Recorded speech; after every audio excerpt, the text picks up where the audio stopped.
If you can connect back to humanity and what makes you a human and what really drives your heart and keeps you alive, it's going to keep you alive. I thought, you know what? I don't need myself like this.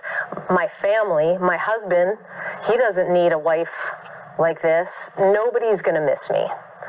And so I kissed him goodnight, went downstairs, grabbed the alcohol, which at this time, I mean, that was another thing. It was the only way I could get some sleep because it would shut off the nightmares. But I grabbed what was remaining, went down to the basement, and that I was saying my goodbyes and put my gun to my head. There when the tower was hit, and she's going to share her story with you. She was on Good Morning Texas last week, so if you had a chance to see her at that time, you know you are in for a treat. So please join me in welcoming former Secret Service agent Samantha Horowitz. You were a Secret Service agent. You were in an elevator when the first plane hit. Describe that. So our building where I went to work every day was 7 World Trade. But our parking structure was in Tower 1, so 1 World Trade.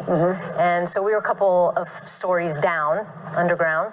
And so I was parking, going to work, and got in the elevator in Tower 1, which would bring all of us up to the plaza level of the World Trade Center complex. And so I was inside that elevator, and I thought I was getting stuck in an elevator. The elevator car shook, the lights flickered, you know, just something normal that happens kind of every day, I would imagine, around the globe, because elevators are things.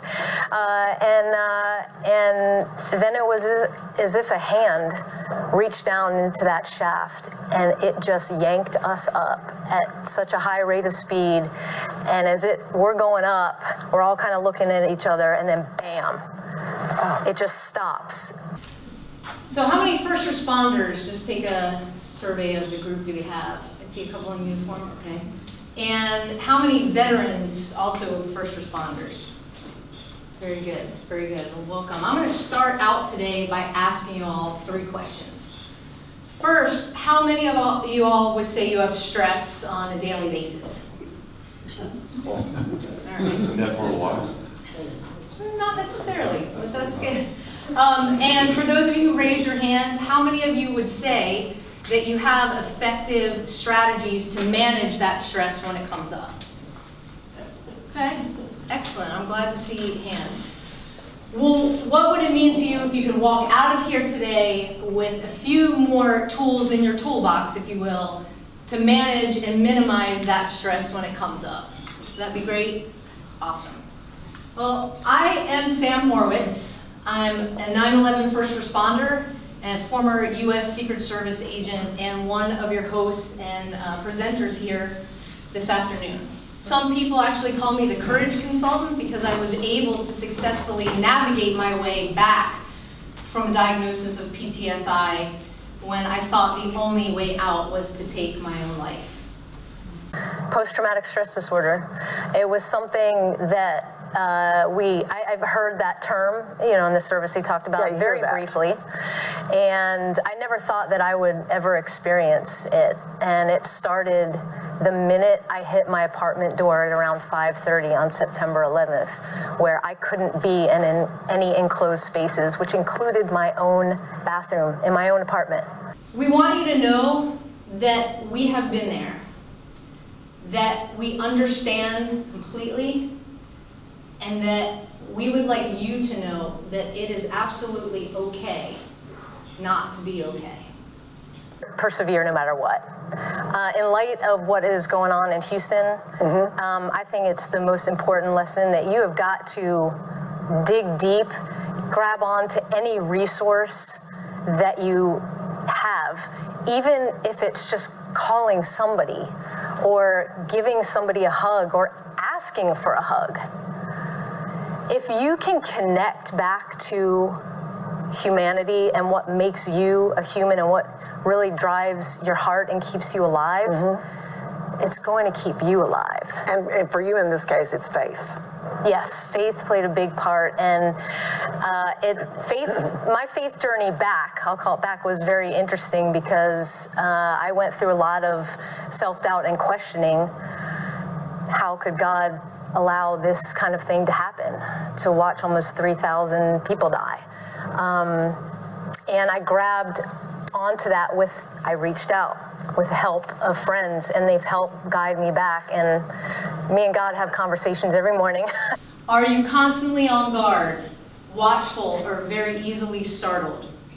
That is called hypervigilance. Do you feel numb or detached? Possibly depression. And do you feel guilty or unable to stop blaming yourself for what happened? And that's called survivor's guilt. These were my symptoms. Classic PTSD. Now, they're in no particular order. My symptoms started the minute I got back to my apartment from New York City. So I was in the elevator in Tower 1 when the plane hit it. So what happened when I got back to my apartment was, I went to use the bathroom, like we all do, and I couldn't close the door. My heart would start racing, I'd start sweating, and at first I was like, well, this is a little strange. And when I opened the door, the symptoms seemed to dissipate. So everything slowed down and went back to normal. So that went on for a while. That night came the nightmares, then the hypervigilance. I couldn't get the mail, which was right outside my door, without feeling like I had to have my gun on me. That startle reflex that was highlighted in the video, that was another big thing. I had a dumpster that was located very close to my bedroom window.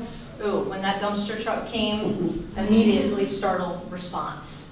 And it kind of cascaded into definitely avoidance. We'll talk a little bit more about that later. And a full-blown addiction to alcohol.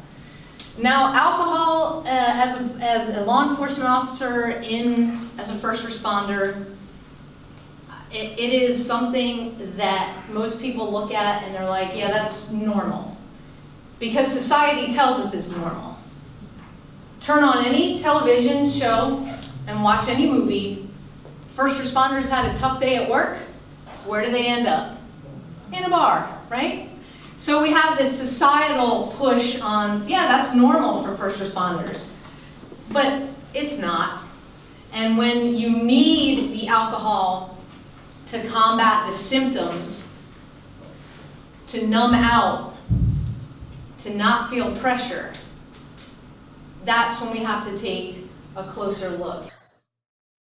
For as long as we decide to remember each anniversary of 9/11, it will live on. The memories of our fallen first responders will live on. And let us never, ever forget.